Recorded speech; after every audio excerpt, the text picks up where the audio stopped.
दोस्तों welcome to my YouTube channel Mandir classes. तो friends कैसे हैं आप सब? आई होप फ्रेंड्स आप सब बहुत अच्छे होंगे। तो चलिए फ्रेंड्स आज के इस वीडियो में हम मोस्ट इंपोर्टेंट चैप्टर देखने वाले हैं जो कि बायोलॉजी का हमारा लास्ट ये टॉपिक है जो कि बहुत बहुत इंपॉर्टेंट है, जो कि हमारे इस बोर्ड पे देख रहे हैं कि जैसा कि मैंने इधर फिगर बना दिया। आप सोच रहे हैं कि किस चीज़ का फिगर है सर, क्या पढ़ाने वाले हैं आज? तो आज हम आपको बताने वाले हैं मानव का पाचन तंत्र यानी मनुष्य का पूरा आहार नाल के बारे में हम आपको बताने वाले हैं कि हमारे बॉडी में भोजन जैसे ही हम लोग मुख में लेते हैं तो मुख में से अंदर जाने से लेकर के बाहर निकलने तक यानी खाने से पचने तक के बारे में आज हम इस वीडियो में डिस्कस करेंगे। तो चलिए फ्रेंड्स वीडियो में देर नहीं करेंगे और हम आज स्टार्ट करते हैं। तो अगर आप मेरे चैनल को सब्सक्राइब नहीं किए तो प्लीज लाल कलर का बटन इसको दाब करके बेल आइकन को जरूर दबा दें। तो चलिए फ्रेंड्स इस वीडियो में हम देखते हैं कि हमारा जो विज्ञान का लास्ट टॉपिक है चैप्टर 1 का, ठीक है, ह्यूमन रेस्पिरेशन सिस्टम क्या होता है ये हम देखेंगे। तो इसमें सबसे पहले हम आपको कुछ फिगर्स के बारे में थोड़ा पॉइंटेड कर देते हैं फ्रेंड्स कि क्या क्या होता है कैसे। जैसे कि ये हमारा एक मानव तंत्र है, ठीक है। मानव में सबसे पहले यहाँ पे आप देख रहे हैं तो दांत है, जैसे कि हम सब जानते हैं कि हमारे मुख में ही दांत होता है। ये हमारा मुंह है, मुंह में क्या होता है? दांत होता है। फिर जीभ है और मुंह के जस्ट साइड्स में लार ग्रंथियां होती है जो कि लार रस का स्रावित करती है। और उसके बाद जैसे ही मुख्य से नीचे आते हैं तो ग्रसनी होती है, ट्रैंकिया होता है, आमाशय, पैंक्रियाज, बरियाज छोटी है। तो चलिए हम सबको बारी बारी से डिस्कशन करें कि आखिर मुख का क्या कार्य है, जीभ का क्या कार्य है, दांत का क्या कार्य है, ठीक है। तो चलिए पहला हमारा टॉपिक है कि दांत क्या होता है। जैसा कि फ्रेंड्स मान लीजिए कि यह हमारा शरीर है। जैसे कि शरीर में अगर हम कोई भोजन को लेते हैं मुख में, तो मान लीजिए कि कुछ भोजन हम अपने मुंह में लिए, तो लेने के बाद क्या होता है कि जैसे ही भोजन को हम इधर मुख में लेते हैं तो लेने के बाद क्या होता है कि भोजन जो है हमारा दांत उसको छोटा छोटा टुकड़ा में क्या करता है? बांटता है, बांटने का काम करता है। और उसके दरमियान जो हमारा ये जीभ होता है, जीभ क्या करता है? उस भोजन को क्या करता है? लार में घुलाने का कार्य करता है, लार में घुलाता है। घुलाने के बाद क्या होता है कि जैसे ही मुख में इस भोजन का उतना प्रोसेस हो गया, होने के बाद क्या होता है कि मुख गुहा से 2 छिद्र निकलते हैं, यानी 2 छिद्र अंदर की ओर ग्रसनी की ओर जाता है। पहला छिद्र को हम लोग कंठ द्वार बोलते हैं, दूसरा छिद्र जो कि श्वास नली में खुलता है। पहला छिद्र हमारा हो गया कि कंठ द्वार, ठीक है, जो कि ग्रसनी में जाकर के खुलता है, जिसमें क्या करते हैं हम भोजन उसी के माध्यम से हमारा ग्रसनी से होते हुए इधर आमाशय में आता है, ठीक है। दूसरा जो हमारा होता है फ्रेंड्स की होता है कि ये हमारा श्वास नली, ठीक है। श्वास नली क्या होता है कि इधर कंठ द्वार के आते हुए श्वास नली निकलता है इधर। तो जब हम क्या करते हैं कि भोजन को अपने अंदर लेते हैं तो लेने के दरमियान क्या होता है कि ये जो श्वास नली वाला है ना वो ढक जाता है और हमारा ये भोजन वाला जो है कि ये नली खुल जाता है और जो कि भोजन हमारा इधर ग्रसनी में आकर के नीचे की ओर आता है। ग्रसनी में जैसे ही भोजन क्या हुआ कि मुख में लिए, मुख में से ऐसे भोजन गया, जाने के बाद इधर ग्रसनी में आया और ग्रसनी में यहाँ पे आता है। जैसा कि आप देख रहे हैं फ्रेंड्स, ग्रसनी में इस तरह का एक ऐसे पाइप की तरफ बना हुआ है, यानी छोटा ऐसे होल बना हुआ है ऐसे। ये क्या काम करता है? तो भोजन तो हमारा यहाँ तक आ गया है। आने के बाद क्या होता है कि ये जो हमारा है ना कि भोजन जैसे हम गला में ऐसे डालते हैं अंदर, यानी ग्रसनी की ओर जाता है, तो जाने के बाद क्या होता है दोस्तों कि यहाँ पे जैसे ही भोजन को इधर लेते हैं ना तो वहाँ पे क्या होता है? फूलता है, फिर सिकुड़ता है, फिर फूलता है, फिर सिकुड़ता है। अगर भोजन इधर है तो क्या हो गया? ऐसे फूल जाता है। जैसे ही भोजन हमारा आमाशय में आता है फिर ऐसे सिकुड़ जाता है। तो कभी कभी क्या होता है ना कि मतलब कि ये अगर मनुष्य में नहीं होगा तो क्या होता है कि अगर मनुष्य में नहीं होता कभी कभी क्या होगा कि ये सिकुड़ करके ऐसे सटे ना, ये ना सटे इसलिए ऐसे हमारा यहाँ पैक की तरह बनाया हुआ रहता है कि एक दूसरे को हटा करके रखता है। जैसे कि क्या होता है कि मान लीजिए कैसा पैप है ना, पैप को ऐसे चापते हैं तो कभी कभी अक्सर आप देखेंगे हम ऐसा जनरली पर पतला जो रबर का होता है ये क्या होता है? सट जाता है। अगर सट जाएगा तो फिर तो हमारा श्वास नली सब बंद हो जाएगा, तो फिर हम तो सुहा हो जाएंगे ना, अल्लाह को प्यारा हो जाएंगे। तो इसलिए ये ऐसे दिया रहता है जिसको लोग ट्रैकिया बोलते हैं। क्या बोलते हैं फ्रेंड्स? ट्रैकिया। ट्रैकिया क्या करता है कि इस पैप को यानी इस नली को सटने से रोकता है कि सटो मत, नहीं तो फिर अल्लाह का प्यारा हो जाओगे, इसलिए सटने से रोकता है। तो क्या करता है जैसे ही भोजन को इधर लेते हैं, लेने के बाद क्या होता है ये सटने से इसको रोकता है। तो ये जो प्रोसेस हमारा होता है सटने को रोकता है, सटने से, इसको हम लोग बोलते हैं ये ग्रास नली के द्वारा अंदर जाते। तो आप ग्रास नली भी समझ गए कि क्या होता है। ग्रास नली के द्वारा भोजन इधर अंदर की ओर आमाशय की ओर आता है, ठीक है। अभी हम इधर फोकस करते हैं। तो चलिए भोजन अब आकर के कहाँ आ गया हमारा आमाशय में। चूंकि आप ये चीज का ध्यान रखिएगा कि भोजन ग्रसनी में पचता नहीं है। ऐसा नहीं कि बहुत से बच्चे कि सर भोजन तो हमारा ग्रसनी में चला गया, इधर ग्रसनी में क्या जाकर के भोजन पचेगा? नहीं नहीं नहीं नहीं, भोजन वहाँ पूर्ण रूप से नहीं पचेगा। फिर भोजन कहाँ पे आएगा? आमाशय में। आमाशय में जैसे ही भोजन प्रवेश करता है तो प्रवेश करने के बाद यहाँ पे क्या करता है कि आमाशय की जो ऐसे दीवार देख रहे हैं, इधर भी हमारा रस होता है जो कि भोजन को पचाने में थोड़ा थोड़ा मदद करता है। ठीक है, कौन सा रस? जैसे कि वो भोजन को पचाने वाला जो रस होता है ना, जिसको जूस बोलते हैं, वो जूस इसमें थोड़ा सा आकर के भोजन में मिलता है, इसको पचाने का कार्य करता है। बट यहाँ भी पूरा प्रोसेस नहीं हो पाता है पचने का, और यहाँ से ये भोजन जाते जाते जाते जाते प्रवेश करता है किसमें? हमारा ये देख रहा है इधर छोटी इंटेस्टाइन, यानी हमारा ये जो देख रहा है इधर छोटी आंत है। किधर? छोटी आंत, छोटी आंत, छोटी आंत। तो ये हमारा यहाँ से ऐसे आ जाता है, इसको हम लोग बोलते हैं छोटी आंत। ठीक है, तो भोजन जनरली किसमें प्रवेश किया? छोटी आंत में। और हाँ, छोटी आंत की जो लंबाई होता है 6 से 6.25 यानी 6.5 मीटर की लंबाई होता है इस छोटी आंत की। यानी ये जो पैप है ना, ये 6 यानी ये जो मुख से लेकर के पूरा इधर मलाशय तक का जो लंबाई होता है ना फ्रेंड्स, आहार नल का 8 से 10 फीट तक का लंबाई ये होता है, 8 से 10 मीटर तक का ऐसा ये लंबाई होता है। ठीक है, और जो कि हमारा इसमें छोटी आंत की लंबाई कितना होता है? 6 मीटर, 6.5 मीटर के आसपास में होती है छोटी आंत की। तो भोजन किस में आ गया? आमाशय से ये प्रवेश ऐसे किया, प्रवेश करने के बाद आ गया इधर छोटी आंत में। अब क्या होती है कि भोजन का पाचन पूर्ण रूप से कहाँ होता है? तो छोटी आंत में भोजन का पाचन पूर्ण रूप से हो जाता है। तो ऐसे भोजन का पाचन पूर्ण रूप से छोटी आंत में हो गया। और क्या होता है कि पाचन होने के बाद ऐसे भोजन यहाँ से ऐसे निकलते यहाँ पे आकर के बड़ी आंत में आ गया।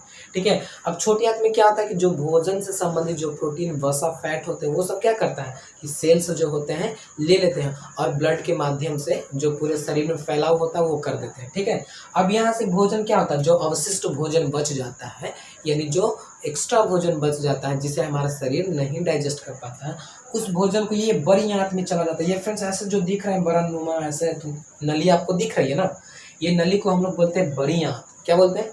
बड़ी आंत। तो भोजन इस बड़ी आंत में चली जाती है, और बड़ी आंत में जाने के बाद क्या होता है कि बड़ी आंत का काम होता है ना कि जो अवशिष्ट भोजन तो बड़ी आंत में गया, तो वहां से क्या करता है कि उसमें से जो वाटर रहता है यानी पानी को वो सोख लेता है, और पानी को सोख करके सेमी हार्ड बना देता है, यानी सेमी ठोस जिसको बोलते हैं, यानी मतलब ज़्यादा कड़ा नहीं, मतलब वो कड़ा उसको कर देता है, यानी ठोस के रूप में कर देता है उसको, यानी अवशिष्ट पदार्थ को। और यहाँ से ऐसे करते करते करते करते यहाँ ऐसे मलाशय के द्वारा ये यहाँ पे गुद्दा से बाहर निकाल देता है, जिसे हम लोग क्या करते हैं? मल बोलते हैं। मल हमारे शरीर से वो बाहर निकाल देता है। तो ये होता है छोटा सा एक प्रोसेस, इसको छोटा नहीं कहेंगे, इतना सारा प्रोसेस बहुत ही फास्ट हमारे शरीर में होता है। और एक चीज़ है, और ये हम इधर कुछ कुछ लिखवा दिए, जैसे कि कंठ द्वारा यकृत क्या होता है, तो हम थोड़ा सा आपको यकृत के बारे में बता दे रहे हैं कि यकृत क्या होता है। तो यकृत जो होता है फ्रेंड्स, जस्ट ये जो पीत रस होता है, पित्ताशय जो स्रावित करता है पीत रस को, ये इसी के साइड में हमारा यकृत होता है। और यकृत लगभग हमारा 1.5 kg का होता है, समझ में आया।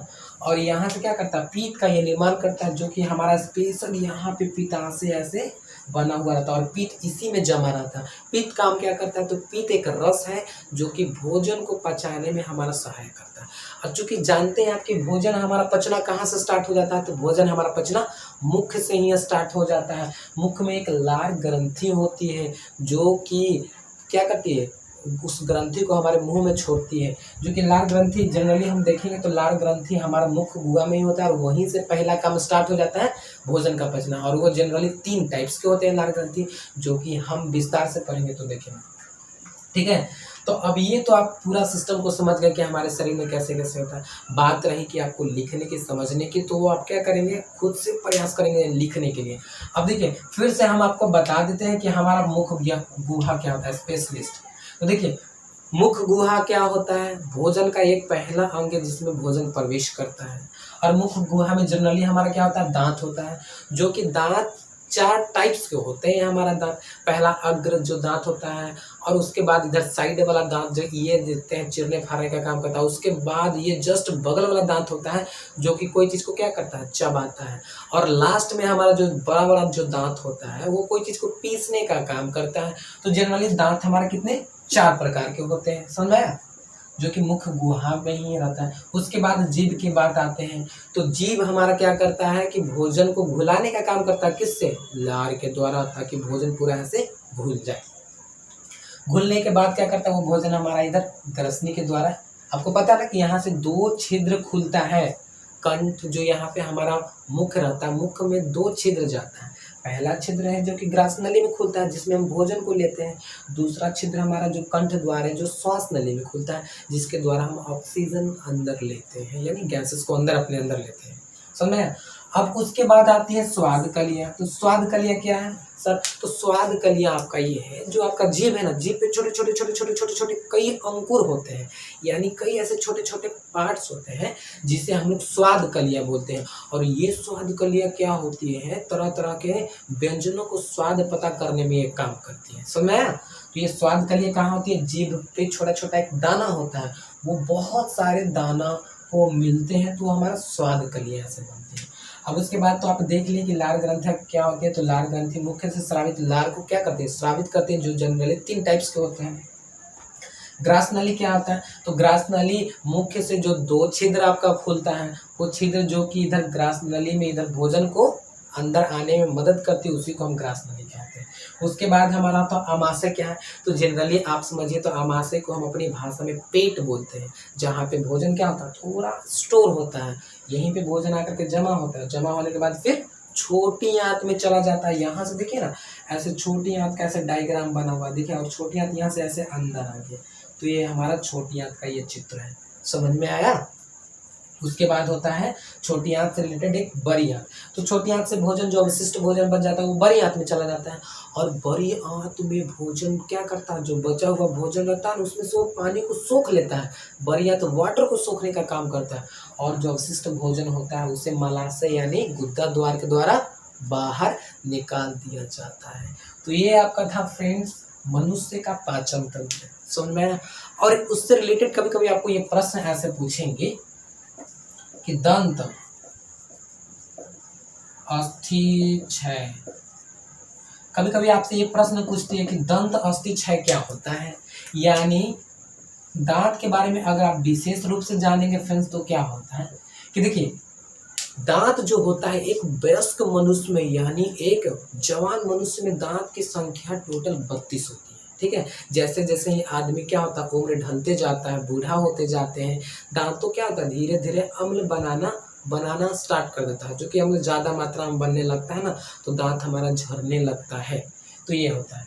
तो उसको हम लोग क्या बोलते हैं, दंत अस्थि क्षय। अब देखिए दंत अस्थि क्षय एक्चुअली में है क्या, तो देखिए कभी कभी आप लोग क्या होता है कि कोई मीठा चीज़ खाते होंगे, या आइसक्रीम हो गई, या चॉकलेट हो गया, या डेयरी मिल्क का चॉकलेट हो गया, यानी कुछ भी मीठा चीज़ ऐसे खाते हैं। खाने के बाद आप क्या करते हैं कि दांत को अच्छी तरह से साफ नहीं करते हैं, तो साफ नहीं करते हैं तो क्या होता है, उसका वो जो मीठा वाला पदार्थ होता है आपके दांत के परत पे ऐसे जम जाता है। जमने के बाद क्या होता है कि दांत है जो हमारा हमेशा एनी टाइम रहती है, रस को स्रावित करते रहती है, और वो रस क्या होती है, एसिड क्या होती है, जा करके दांत से रिएक्शन करने लगती है। जो को रिएक्शन करने लगता है तो क्या होता है, उसके बाद रिएक्शन करने के बाद हमारा है जो दांत है वो खोखला बनाने लगती है, यानी जिसको हम लोग बोलते हैं छिद्र करने लगती है ऐसे दांत में, जो कि हमारे क्या दांत का फिर लास्ट में क्या होता है कि अगर ऐसा होगा तो फिर आपको डॉक्टर से दिखाना पड़ता है। कभी कभी ऐसा नौबत आता है कि आपको दांत को काटना पड़ जाता है, या दांत खुद ब खुद ऐसे गिरने लग जाते हैं, तो वही हमारा दंत अस्थि क्षय होता है, यानी अम्ल की मात्रा ज़्यादा बनाने लगता है इधर, सुनना है, वो हमारा क्या करता है। तो उसी को रोकने के लिए हम लोग क्या करते हैं, ब्रश का इस्तेमाल करते हैं और तरह तरह के डेंटिस्टाइन का इस्तेमाल करते हैं। तो ये आपका दंत अस्थि क्षय था। और देखो चूंकि एक्चुअली में होता क्या है कि जैसे ही भोजन हमारे शरीर में ऐसे गया ना, तो क्या होता है कि हमारे शरीर में भोजन जो होता है वो हमारा एसिड पचाने का कार्य करता है। जैसे कि क्या होता है कि ये भोजन जो हमारे शरीर में पचता है तो एक हाइड्रोक्लोरिक अम्ल जो होता है हमारे आंत में होती है, वो जिसको हम लोग HCl बोलते हैं। क्या बोलते हैं फ्रेंड्स, HCl।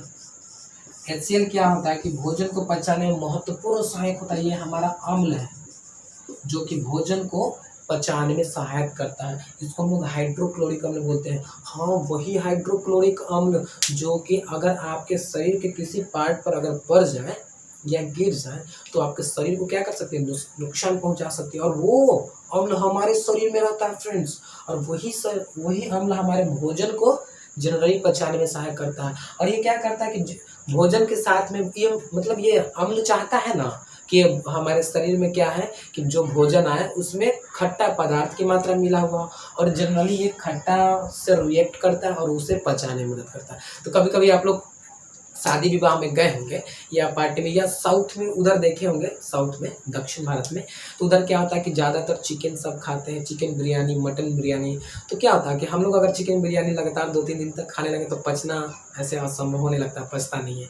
लेकिन उधर उसके साथ में एक सांभर होता है, यानी जो खट्टा पदार्थ वाला कुछ ऐसे चटनी बोल सकते हैं उसको या सलाद बोल सकते हैं, वो रहता है, उसको वो खाता है ताकि क्या करता है, एसिड होता है जो उस खट्टे पदार्थ से रिएक्शन करता है और हमारे भोजन को पचाने में मदद करता है। समझ में आया? तो ये होता है हमारे शरीर में पूरा प्रोसेस।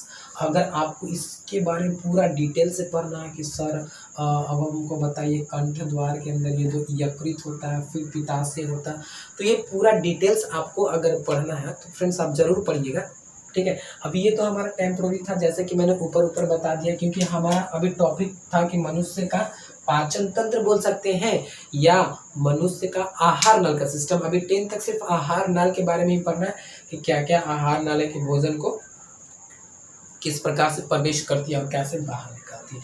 तो ये पूरा प्रोसेस था फ्रेंड्स। अगर आप चाहेंगे कि इसका हमको नोट्स चाहिए सर जी कैसे एग्जाम में हम लिखेंगे, तो ज़रूर मैं आपको नोट्स दे दूंगा। अगर आप थोड़ा मेहनती होंगे तो आप क्या कर सकते हैं कि बुक्स से इसे ज़रूर लिख लें कि दांत क्या होता है। तो दांत 4 प्रकार की जन्म होती है, दांत किसी भोजन को छोटे छोटे टुकड़े में बांटने का काम करती है, और वो जैसे छोटे छोटे टुकड़े में बढ़ गया तो फिर वो क्या कृष्ण के द्वारा हमारे आवाज़ में चला जाता है। तो जीव के बारे में भी ऐसा जनरली मैं फ्रेंड्स आपको क्या किया सबका डेफिनेशन लगभग बताती हूँ, ठीक है। तो फ्रेंड्स ये हमारा था पूरा डाइजेशन सिस्टम जिसको बोल सकते हैं हम लोग, ठीक है। ये हमारा था पूरा हमारा पूरा मानव तंत्र था, मानव आहार नल तंत्र था कि कैसे कैसे हमारे शरीर में कहाँ पे क्या होता है और कहाँ पे क्या होता है। ये तो अभी हम इसमें क्या किए फ्रेंड्स कि जो इम्पोर्टेंट्स जो होते हैं पार्ट्स उसको हम ले लिए। इसमें तो ऐसे शरीर में हमारा बहुत से पार्ट्स होते हैं, ठीक है, लेकिन हम मेन इम्पोर्टेंट्स पार्ट्स को लिए ताकि आपको इधर समझने में परेशानी। तो फ्रेंड्स आई होप आपको कैसा लगा ये वीडियो, हमको ज़रूर बताइए। आप कहें कि सर तो कुछ लिखवाए नहीं तो क्या पढ़ाई हुआ, ऐसी बात नहीं है। आप इसको क्या करें, हम आपको छोटा सा एक होमवर्क दे दे रहे हैं। क्या करेंगे, आपकी अपने बुक्स को खोल लेंगे और बारी बारी से ये जो टॉपिक इधर हम लिखवाएं इसको आप लिखने का प्रयास करेंगे, और ज़रूर हम आपसे मांगेंगे कि कौन कौन बच्चे इस चीज़ को कर लिए हैं वो मुझे व्हाट्सएप कर दीजिए। तो प्लीज़ आप इतना करिएगा। तो ओके फ्रेंड्स, आज के लिए इतना ही। Thank you and bye bye, take care. आप अपना ख्याल रखें। तो ओके फ्रेंड्स, बाय।